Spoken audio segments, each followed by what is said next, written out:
Hello everyone, welcome to maths note channel. ఈ వీడియోలో AP TET SGT December 11, 2024 జరిగిన TET ఎగ్జామ్లోని maths క్వశ్చన్స్ని explain చేసుకుందాం. Let's start our video now. ఒకడు తన గృహప్రవేశానికి 300 మందిని పిలువగా అందులో 30 మంది రాలేరు. మిగిలిన అందరూ మధ్యాహ్న భోజనం చేశారు.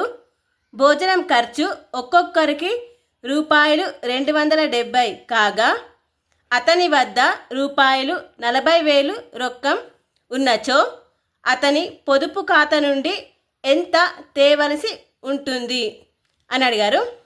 ఇక్కడ అతను గృహప్రవేశానికి 300 మందిని పిలిచారు, కానీ అందులోంచి 30 మంది రాలేరు. అంటే వచ్చిన వాళ్ళు ఎంతమంది? 300 నుంచి 30 మందిని తీసేస్తే 270 మంది వచ్చారు. అయితే ఈ 270 మందికి ఒక్కొక్కరికి అయిన భోజనం ఖర్చు రూపాయలు 270. అంటే ఒక్కొక్కరికి 270 అయితే 270 మందికి ఎంత అవుతుంది అంటే ఇంటూ 270 వేయాలి. అయితే అతని వద్ద 40,000 ఉన్నాయి. 40,000 రొక్కం ఉన్నది. అయితే అతని పొదుపు ఖాతా నుండి ఎంత తేవలసి ఉంది?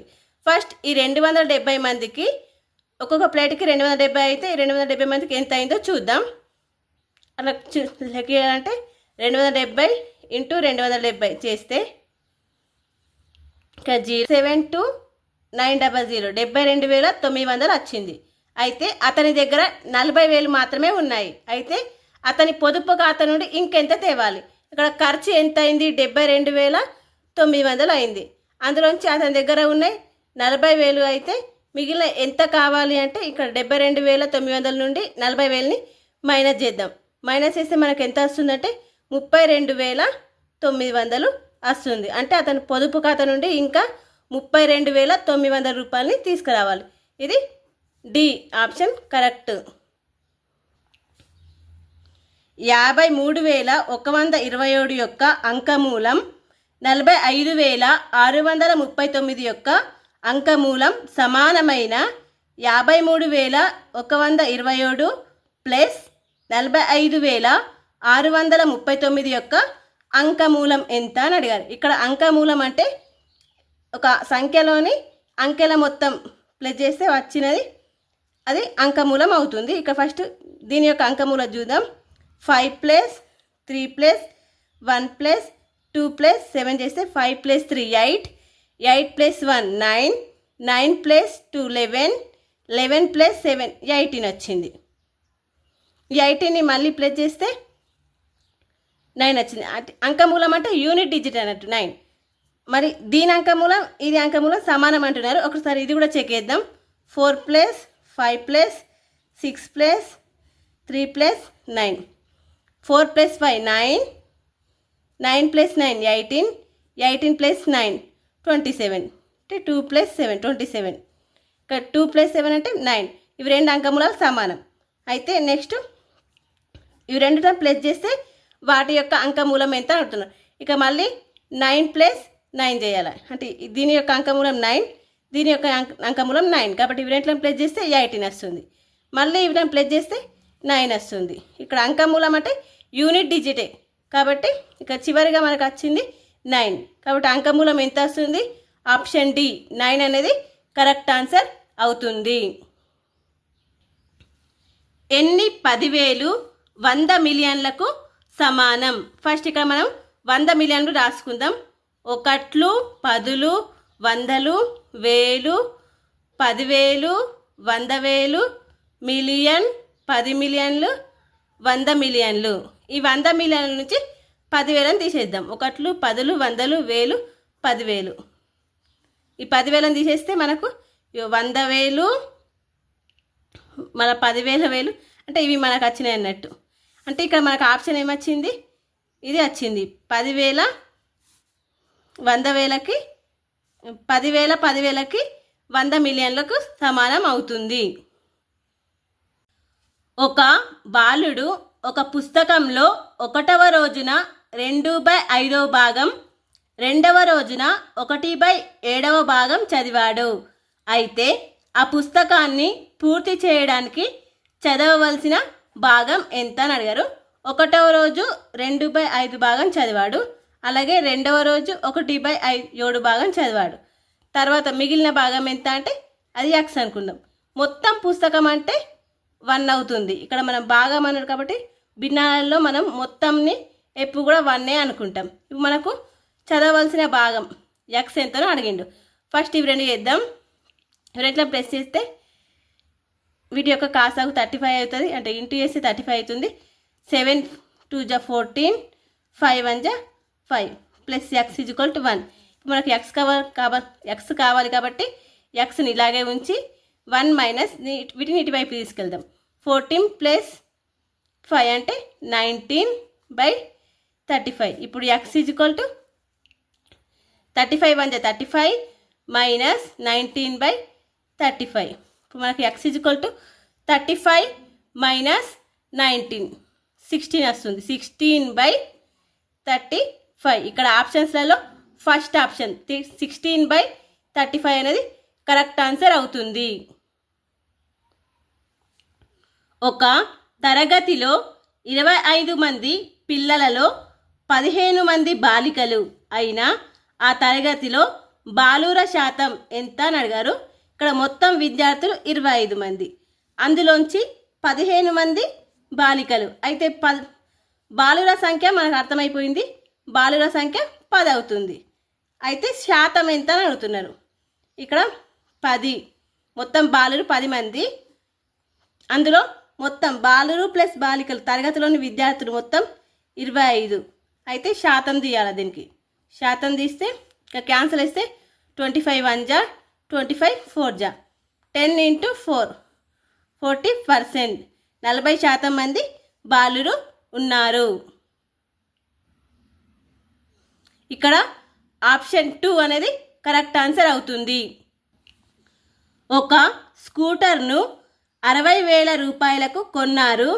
సంవత్సరంనకు తరుగుదల రేటు 15% ఉంటే ఒక సంవత్సరం తరువాత దాని విలువ ఎంత? ఇక్కడ స్కూటర్ని 60,000కు కొన్నారు. ఇది 100%. ఆ స్కూటర్ రేటు 100%కి సమానం. అయితే ఒక సంవత్సరానికి 15% తరుగుదల రేటు తగ్గుతుంది, 15% తగ్గుతుంది.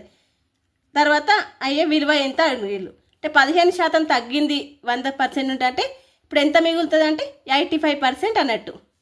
ఇప్పుడు 100లోంచి 15% తగ్గిందంటే మనకు 85% మిగిలింది కదా. అంటే ఈ 85%కి ఎంత అని అడుగుతున్నారు.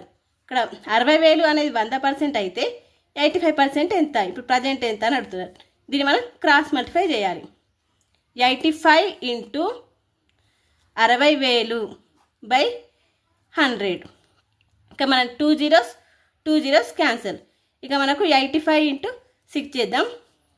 ఇక 2 zeros × 6 5 జా 30 అంటే 0 క్యారీ 3 6 8 జా 48 48 ప్లస్ 3 51.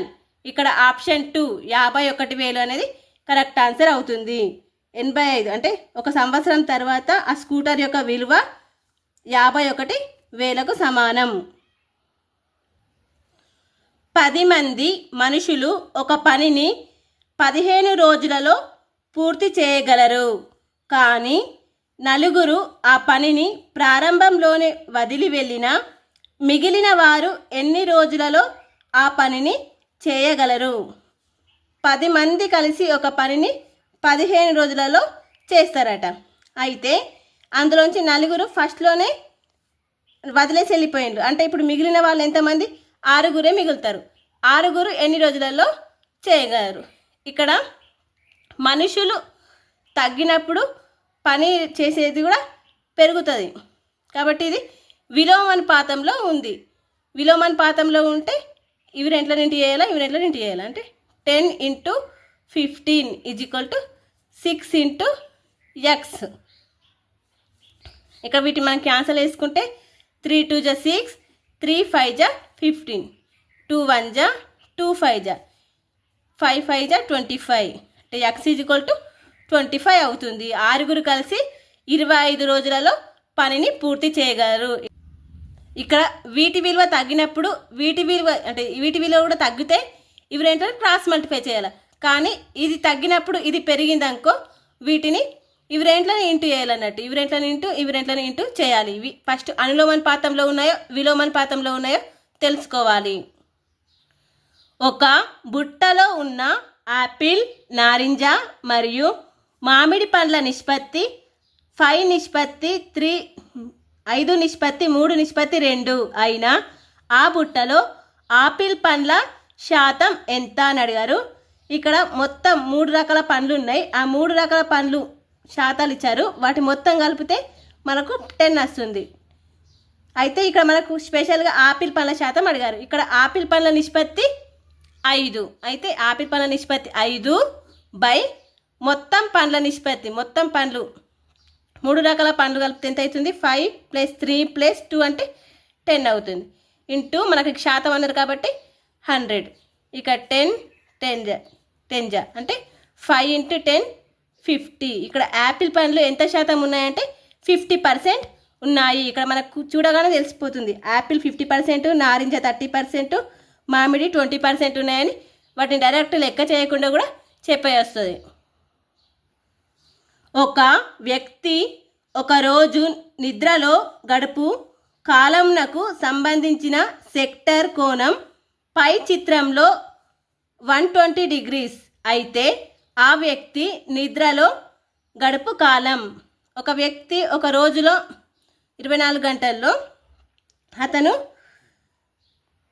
నిద్రలో గడపడానికి కావలసిన సెక్టర్ ఇచ్చారు. అంటే ఇప్పుడు నిద్రలో గడపడానికి అతను 120 డిగ్రీస్ చేసే పై చిత్రంలో 120 డిగ్రీస్ చేస్తారట. అయితే ఎంత అని అడుగుతున్నారు. నిద్రలో గడుపు కాలం ఎంత అని అడుగుతున్నారు. నిద్రలో గడుపు కాలానికి ఇక మొత్తం మనకు ఎంత డిగ్రీస్ ఉంటాయి? 360 డిగ్రీస్ ఉంటాయి. మొత్తం 360 డిగ్రీస్లో అతను 120 డిగ్రీస్ వేస్తున్నాడు. ఇక్కడ మనకు మొత్తం సమయం ఒక రోజులో ఎన్ని గంటలు ఉంటాయి? 24 గంటలు ఉంటాయి. కాబట్టి ఇంటూ 24 గంటలు చేయాలి. ఇప్పుడు మనం వీటిని క్యాన్సల్ వేసుకుంటే 0 క్యాన్సల్, 12 1 జా 12, 3 జా 36. మళ్ళీ 3తో క్యాన్సల్ వేస్తే 3 1 జా 3 8 జా 24. అంటే అతను మొత్తము 8 గంటలు నిద్రలో కాలం గడుపుతున్నాడు. అంటే ఇక్కడ ఆప్షన్ బి 8 అనేది కరెక్ట్ ఆన్సర్ అవుతుంది.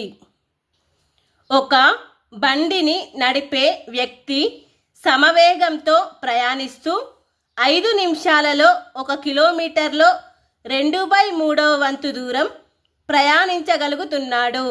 అతడు టీ నిమిషాలలో d కిలోమీటర్ల దూరం ప్రయాణిస్తే అతడు ప్రయాణించిన దూరాన్ని తెలియజేయు సమీకరణం అని అడిగారు. ఇక్కడ అతను 5 నిమిషాలలో 2/3 వంతు కిలోమీటర్లు ప్రయాణిస్తున్నాడట. అయితే అతను టీ సమయంలో టీ నిమిషాలలో d కిలోమీటర్లు ప్రయాణిస్తున్నాడు, ఇంత దూరం ప్రయాణిస్తున్నాడు. అంటే ఇప్పుడు మన సమీకరణం కనుక్కోవాలంటే వీటిని క్రాస్ మల్టిప్లై చేయాలి. ఇక క్రాస్ మల్టిప్లై చేస్తే 5d = 2/3 × t అవుతుంది. ఇంకా మనం ఈ 3ని ఇటువైపు తీసుకొస్తే 15d = 2t వస్తుంది. ఇక్కడ ఆప్షన్స్లలో ఈ సమీకరణం ఎక్కడుంది? ఇక్కడ ఆప్షన్ డి 15d = 2t అనేది మనకు వచ్చిన సమీకరణం అవుతుంది. 7.8p + 2.5q whole square minus 7.8p minus 2.5q whole square = ఎంత అని అడిగారు. ఇక మనం దీన్ని గమనిస్తే ఇది a స్క్వేర్ మైనస్ ఇది b square, a square minus b square formula లాగా ఉంది. a square minus b square = a + b × a - b. దాని నుండి మనం వీటిని first a + b × a - b లాగా రాసుకుందాం. ఇక్కడ a + b అంటే 7.8p + 2.5q + 7.8p - 2.5q ఇది a + b × a - b రాసుకుందాం. 7.8p + 2.5q minus 7.8p ఇక్కడ మైనస్ ఉంది కాబట్టి మైనస్ ఇంటూ మైనస్ ప్లస్ అవుతుంది. 2.5q ఇది a + b × a - b ఇక్కడ 2.5Q మైనస్ 2.5Q ఇవి రెండు క్యాన్సల్. ఇక్కడ 7.8P మైనస్ 7.8P ఇవి రెండు క్యాన్సల్. ఇంకా మిగిలింది ఇవి రెండు.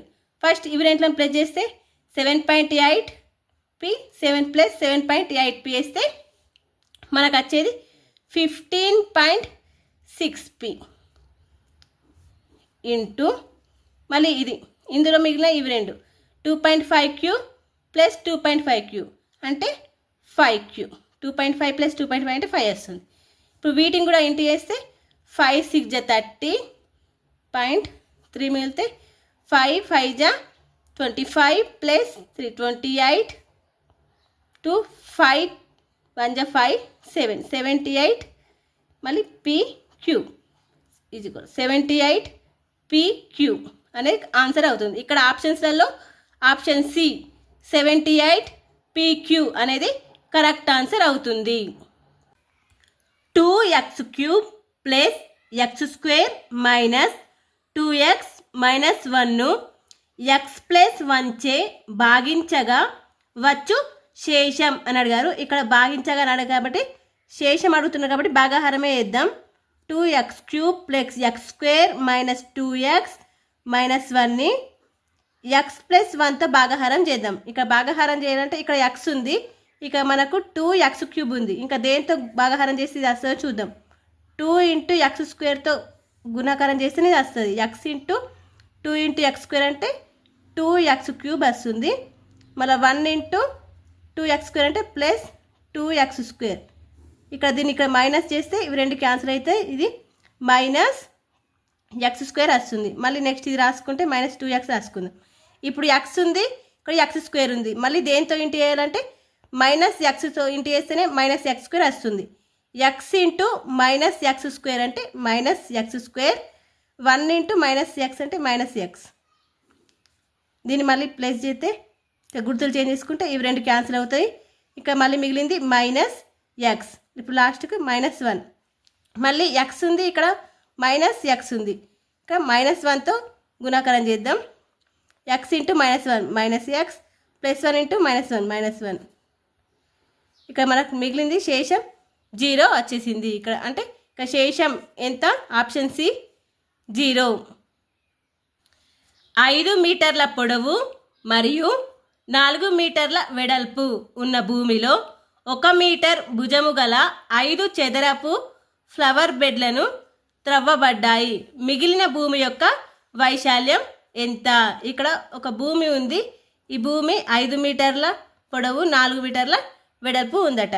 ఫస్ట్ దీని యొక్క వైశాల్యం ఎంత అవుతుంది? ఇది దీర్ఘచతురస్రం కాబట్టి దీని యొక్క వైశాల్యము 5 ఇంటూ 4 20 అవుతుంది. ఇందులోనట 1 మీటర్ భుజం ఉన్నాయి. 5 చదరాలని ఫ్లవర్ బెడ్లను అమర్చిల్లట. ఇలా 1 మీటర్ ఉన్నాయి అంటే ఇక్కడ మనకు 1 మీటర్ ఉన్నాయి. ఎన్ని తీసేసిండ్లు? 5 మీటర్లు. 5 చదరపు మీటర్లు తీసేసిండ్లు. అంటే ఈ 20లకించి 5 తీసేస్తే మిగిలిన భూమి యొక్క వైశాల్యం ఈ 20. దీని వైశాల్యం 20 మీటర్లు, 20 చదరపు మీటర్లు. అయితే అందులోంచి 5 చదరపు మీటర్లు మైనస్ చేస్తే మనకు వచ్చేది 15 చదరపు మీటర్లు వస్తుంది. ఇక్కడ ఆప్షన్ ఏ 15 చదరపు మీటర్లు అనేది కరెక్ట్ ఆన్సర్ అవుతుంది. ఇక్కడ మనం క్వశ్చన్ని అర్థం చేసుకుంటే ఆన్సర్ ఈజీగా వచ్చేస్తుంది. ఏబి, బీసీ మరియు సిఏలు త్రిభుజం యొక్క భుజములైన. ఇక్కడ త్రిభుజం యొక్క భుజాలు ఇచ్చారు ఏబిసి. అయితే ఇందులో 4 ఆప్షన్స్లలో ఏది కరెక్ట్ చూద్దాం. త్రిభుజంలోని ఏవైనా 2 భుజాలని ప్లస్ చేస్తే అది 3వ భుజం కంటే ఎక్కువ అయి ఉండాలి. ఏవైనా 2 భుజాలని మైనస్ చేసినాకో ఒక నుండి ఒకటి తీసేస్తే అది 3వ భుజం కంటే తక్కువ అయి ఉండాలి. అలా ఉంటేనే అది త్రిభుజంని ఏర్పరుస్తుంది. ఇక్కడ అంటే ఏబి ప్లస్ బీసీ ఈ 2 భుజాలను చేసినాం అనుకోండి, ఇది దీనికంటే ఎక్కువ అయి ఉండాలి, ఏసీ కంటే ఎక్కువ అయి ఉండాలి. ఒకవేళ ఏబి మైనస్ బీసీ చేసినాం అనుకోండి, ఇవి రెండిట్ల కంటే అంటే మైనస్ దీనికంటే తక్కువ ఉండాలి. అలా ఉంటేనే అది త్రిభుజాన్ని ఏర్పరచవచ్చు. ఇప్పుడు మనకి ఇచ్చిన దాని ప్రకారం బీసీ ప్లస్ సిఏ ఇవి 2 ప్లస్ చేస్తే ఏబీనే పెద్ద వస్తుందని ఇక్కడ ఇచ్చారు కాబట్టి ఇది రాంగ్ అవుతుంది. Next BC minus CA. అంటే ఇందులోంచి ఇది మైనస్ చేస్తే ఈ భుజం ఏం రావాలా, ఇవి రెంట్ల కంటే పెద్దది అయి ఉండాలి, కానీ ఇదే పెద్దదని చెప్తున్నారు. ఇది కూడా రాంగ్ అవుతుంది. నెక్స్ట్ బీసీ ప్లస్ ఏబి, ఇవి రెంట్లని ప్లస్ చేస్తే ఇదే పెద్దది అయి ఉండాలని చెప్తున్నారు. ఇది పెద్దదని చెప్తున్నారు సిఏ, అది రాంగ్. ఇవి రెంట్లను ప్లస్ చేస్తే ఇది చిన్నది అయి ఉండాలి, ఇది కూడా రాంగ్ అవుతుంది.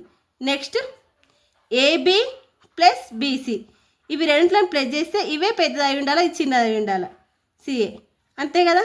ఇక్కడ మనం ఆల్రెడీ ఇక్కడ వేసినాం. ఏబి ప్లస్ బీసీ అయితే ఇక సిఏ అనేది చిన్న అయి ఉండాలి, కాబట్టి ఇది కరెక్ట్ ఆప్షన్ అవుతుంది. ఒక స్తూపము ఎత్తు 14 సెంటీమీటర్లు మరియు దాని వక్రతల వైశాల్యము 264 చదరపు సెంటీమీటర్లు అయిన దాని ఘనపరిమాణం. ఇక్కడ స్తూపం యొక్క వక్రతల వైశాల్యం ఇచ్చారు. స్తూపం యొక్క వక్రతల వైశాల్యానికి formula 2πrh is equal to మనకి ఇచ్చారు 264 అని. ఇక దీనికి అనుకుందాం. ఫస్ట్ 2 ఇంటూ ఇక పై అంటే 22/7, ఇక్కడ మనకు ఆర్ తెలియదు, ఆర్ ఇంటూ హెచ్ ఇచ్చారు. హెచ్ 14 సెంటీమీటర్ వచ్చి 14 అంటే 264. దీని నుండి మనం ఫస్ట్ ఆరు కనుక్కోవాలి. ఇక మనం క్యాన్సిల్ వేసుకుంటే 7 1 జా 7 2 జా, నెక్స్ట్ మళ్ళీ 2 1 జా 2 3 జా 3 2 జా. ఇక 11తో క్యాన్సిల్ వేస్తే 11 2 జా 11 1 జా 11 2 జా. మళ్ళీ ఇక్కడ 2తో క్యాన్సిల్ అయితే 2 6 జా, మళ్ళీ 2తో క్యాన్సిల్ అయితే 2 3 జా, అంటే లాస్ట్ మిగిలింది ఆర్ ఈజ్ ఈక్వల్ 3 వచ్చింది. ఇక మనకు అడుగుతుంది ఏంటి, దాని యొక్క ఘన పరిమాణం అడుగుతున్నారు. స్తూపం యొక్క ఘన పరిమాణంకి ఫార్ములా πr²h. ఇప్పుడు మనం దీన్ని కనుక్కోవాలి. పై అంటే 22/7 ఇంటూ ఆర్ అంటే ఇక మనకు 3 వచ్చింది, 3 into 3 into H is equal 14. మనం దీన్ని క్యాన్సిల్ వేస్తే 7 1 జా 7 2 జా. ఇంకా మనం వీటిని ఇంటూ చేద్దాం. 22 ఇంటూ 2 అంటే 44 ఇంటూ 3 3 జా 9, ఇవి వేద్దాం.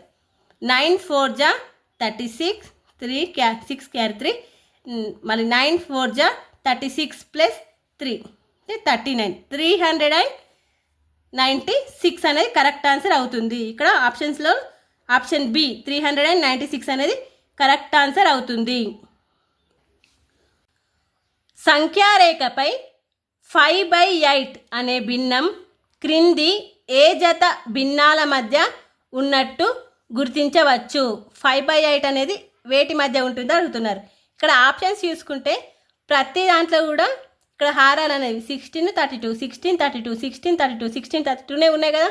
మనం వీటిని కూడా 32 వేసుకుందాం. 32 వేసుకోవాలంటే అన్నిటిని 2 తోటి గుణిద్దాం, భాగిద్దాం, గుణాకారం మరియు భాగాహారం చేద్దాం. చేస్తే మనకి ఇవేమొస్తుంది, 22/32, ఇది 24/32, ఇది 20/32, ఇది 34/32, నెక్స్ట్ ఇది 18/32, 19/32, నెక్స్ట్ ఇది చూసుకుంటే 16/32, 21/32. ఇప్పుడు ఇక్కడ ఉన్న భిన్నాలన్నిటికీ హారం 32 ఉంది. మనకి ఇక్కడ అడిగింది 5/8 వేటి మధ్యలో ఉంటుంది అని అడిగింది కదా. దీన్ని కూడా హారాన్ని 32 వేసుకుందాం. అంటే దీన్ని 4 తోటి గుణాకారం భాగాహారం చేసి 32 అవుతుంది. 5 4 20/32. ఇప్పుడు 20/32 అనేది వేటి మధ్య ఉంటుంది చూద్దాం. 22కి 24కి అంటే కింది హారాలను వదిలిద్దాం, లవాలను చూద్దాం, ఎందుకంటే హారాలు సమానంగా ఉన్నాయి కదా. 20కి 24కి మధ్య 22కి 24కి మధ్య 20 ఉంటుందంటే ఉండదు. ఇక 20కి 34కి మధ్య ఉండదు, 18కి 19కి మధ్య కూడా ఉండదు. ఇక్కడ 16కి 21కి మధ్యలో వస్తుంది కదా. దీనికి వీటి మధ్యలో వచ్చేటి 17/32, 18/32, 19/32, 20/32 వస్తుంది కదా. అంటే వీటి మధ్యలో ఉంటుంది. 5/8 అనే భిన్నము 8/16 అండ్ 21/32 అనే భిన్నాల మధ్యలో ఉంటుంది. ఈ క్రింది వానిలో అసత్య ప్రవచనము, ఇందులో రాంగ్ ఉన్నది ఏదో చెప్పమంటున్నారు. ఇక్కడ అల్పకోణం కొలత అల్పకోణం కొలత గ్రేటర్ దెన్ 90 డిగ్రీస్ ఇచ్చారు, ఇది రాంగ్. అల్పకోణం కొలత లెస్ దెన్ 90 డిగ్రీస్ ఉంటుంది. 90 డిగ్రీస్ కంటే తక్కువగా ఉంటేనే అల్పకోణం అంటారు. నెక్స్ట్ అంటే ఇది రాంగ్. నెక్స్ట్ అధిక కోణం కొలత గ్రేటర్ దెన్ 90 డిగ్రీస్, ఇది కరెక్టే. అధిక కోణం కొలత 90 డిగ్రీస్ కంటే ఎక్కువ ఉంటుంది, అలాగే 180 డిగ్రీస్ కంటే తక్కువ ఉంటుంది, కాబట్టి ఇది కరెక్ట్ అవుతుంది. నెక్స్ట్ పరావర్తన కోణం కొలత greater than 180 degrees and less than 360 degrees. పరావర్తన కోణము 180కి మరియు 360 డిగ్రీస్కి మధ్యలో ఉంటుంది, కాబట్టి ఈ స్టేట్మెంట్ కూడా కరెక్టే. తర్వాత పూర్తి భ్రమణ కోణం కొలత గ్రేటర్ దెన్ 360 డిగ్రీస్ అన్నారు. పూర్తి భ్రమణ కోణం అంటే is equal to 360 degrees. 360 degrees కంటే ఎక్కువగా ఉండదు, కాబట్టి ఇది రాంగ్ అవుతుంది. ఇక మనకు క్వశ్చన్లు ఏం అడిగిండు, అసత్య ప్రవచనం ఏది అని అడిగాడు. ఈ స్టేట్మెంట్లలో రాంగ్ది ఇది ఏ రాంగ్, అలాగే ఈ డి రాంగ్, రెండు రాంగ్, కాబట్టి ఇక్కడ ఆప్షన్స్లలో ఆప్షన్ డి, ఏ డి అనేది కరెక్ట్ ఆన్సర్ అవుతుంది. ఒక రాంబస్ యొక్క కర్ణముల కొలతలు 24 యూనిట్లు మరియు 10 యూనిట్లు అయినా దాని భుజము కొలత ఎంత అని అడిగారు. ఒక రాంబస్ ఇచ్చారు, ఆ రాంబస్ యొక్క కర్ణములు ఇచ్చారు, ఒకటి 24 ఇంకొకటి 10. మనకు రాంబస్లో ఈ కోణాలు రెండు కూడా లంబ సమద్విఖండన చేసుకుంటాయని తెలుసు. అంటే ఇక్కడ ఈ రాంబస్ అంటే ఈ కర్ణం యొక్క పొడవు 24 అయితే ఇటు 12 ఇటు 12 అవుతుంది. నెక్స్ట్ దీని పొడవు 10 అయితే ఇటు 5 ఇటు 5 లంబ సమద్విఖండన చేసుకుంటాయి, కాబట్టి మనం కూడా సమద్విఖండన చేసినాం. ఇక లంబ సమద్విఖండన కాబట్టి ఇక్కడ కోణం 90 డిగ్రీస్ ఏర్పడుతుంది. మనకు అడిగింది భుజం కొలత, దీన్ని అడిగింది కదా. ఇక్కడ మనకు లంబకోణ త్రిభుజం ఏర్పడింది. లంబకోణ త్రిభుజంలో ఒక భుజంని 12 ఇంకోటి 5 వచ్చింది. ఆటోమేటిక్గా మనం ఈ కర్ణాన్ని కనుక్కోవాలంటే ఈ రెంట్లని మనము అంటే స్క్వేర్ చేయాలి. 12 square A square plus B square కదా, root of A square plus B square, కాబట్టి 12 root of 12 square plus 5 square చేస్తే మనకి రూట్ ఆఫ్ 144 ప్లస్ 25 వస్తుంది, అంటే 169. ఇది 169 అంటే ఇది 13 స్క్వేర్కి ఈక్వల్. ఇక్కడ స్క్వేర్ క్యాన్సిల్ అయితే ఇక్కడ మనకు వచ్చింది ఏంటి, ఈ భుజము పొడవు 13 అనేది కరెక్ట్ ఆన్సర్ అవుతుంది. 13 యూనిట్స్, ఇక్కడ ఆప్షన్ సి 13 యూనిట్స్ అనేది కరెక్ట్ ఆన్సర్ అవుతుంది. ఒక పాఠశాలలో 100 మీటర్ల పరుగు పందెం జరుగుతుంది. ఆ పరుగు పందెంలో ఏబిసిడీలు పాల్గొన్నారు. డి చివరి గీతకు 7 మీటర్ల దూరంలో ఉంది. డి అనేది 7 మీటర్ల దూరంలో ఉంది, -7 అంటే 7 మీటర్లు ఉన్నది. నెక్స్ట్ డి 7 మీటర్లు ఉన్నది.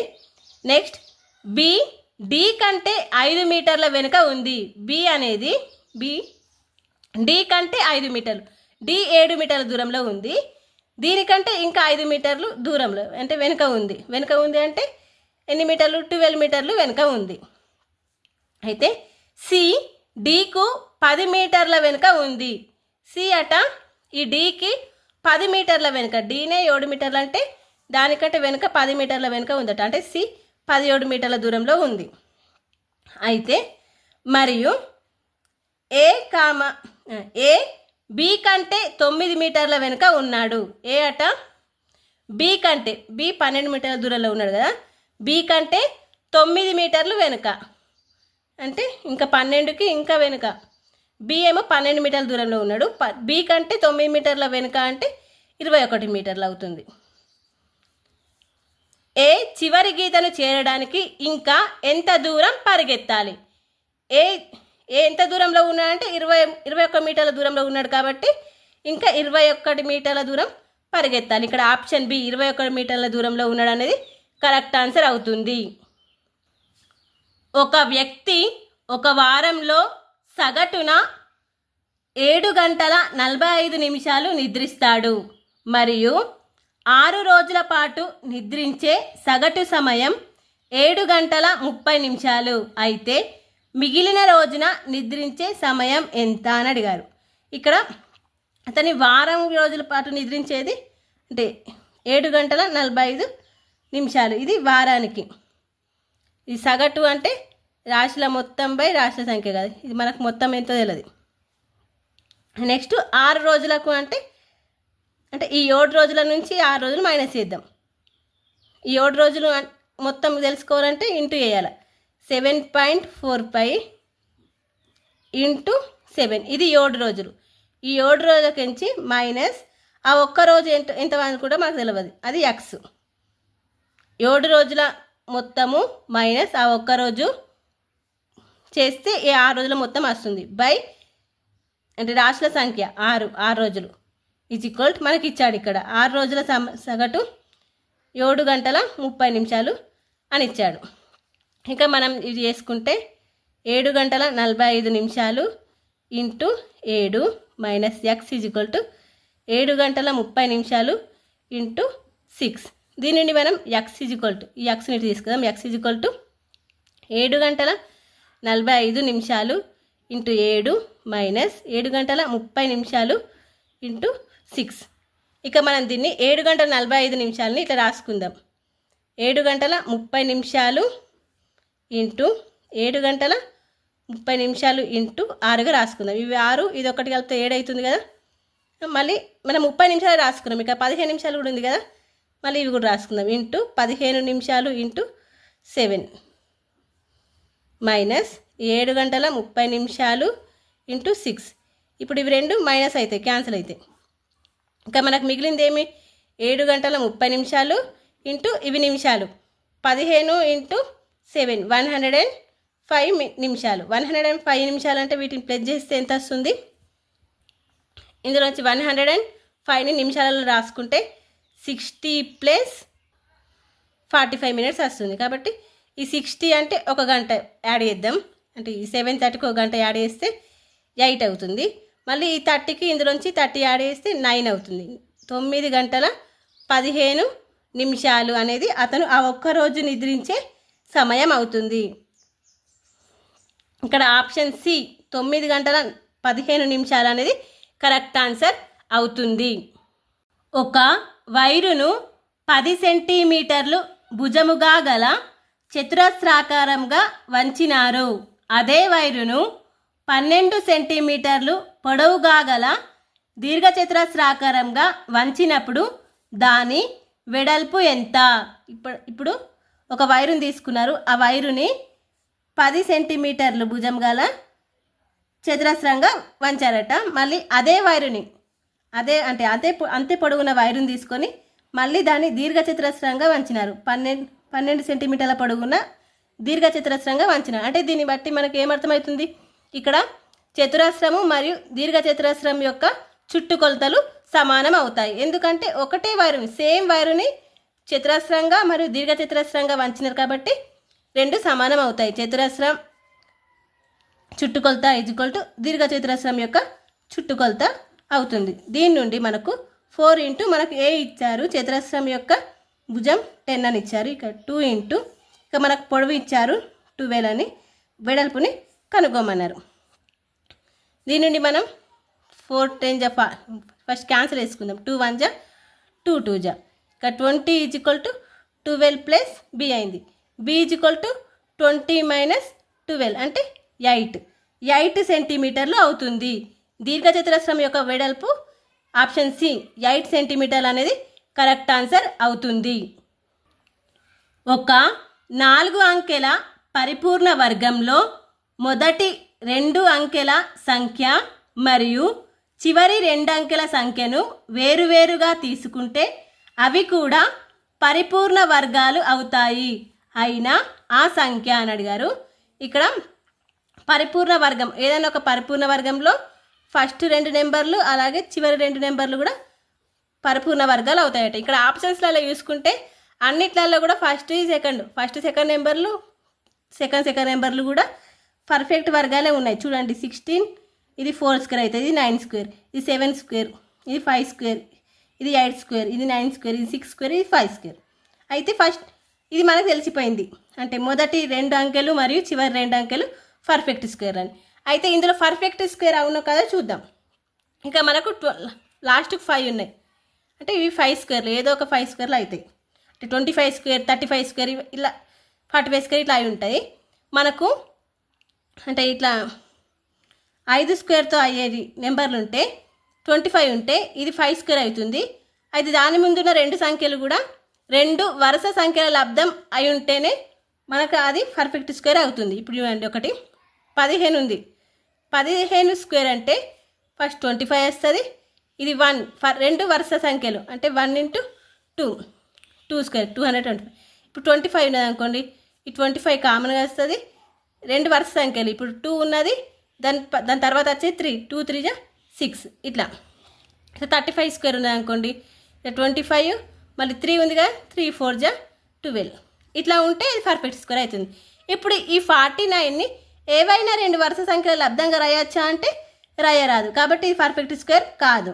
అలాగే ఈ 36ని కూడా రెండు వరుస సంఖ్యల లబ్ధంగా రాయొచ్చు అంటే రాయరాదు. 36 కూడా ఏ రెండు వరుస సంఖ్యల లబ్ధం కూడా కాదు, కాబట్టి ఇది కూడా పర్ఫెక్ట్ స్క్వేర్ కాదు. నెక్స్ట్ మిగిలిన ఇవి రెంట్లలో పర్ఫెక్ట్ స్క్వేర్ కావాలంటే చూద్దాం.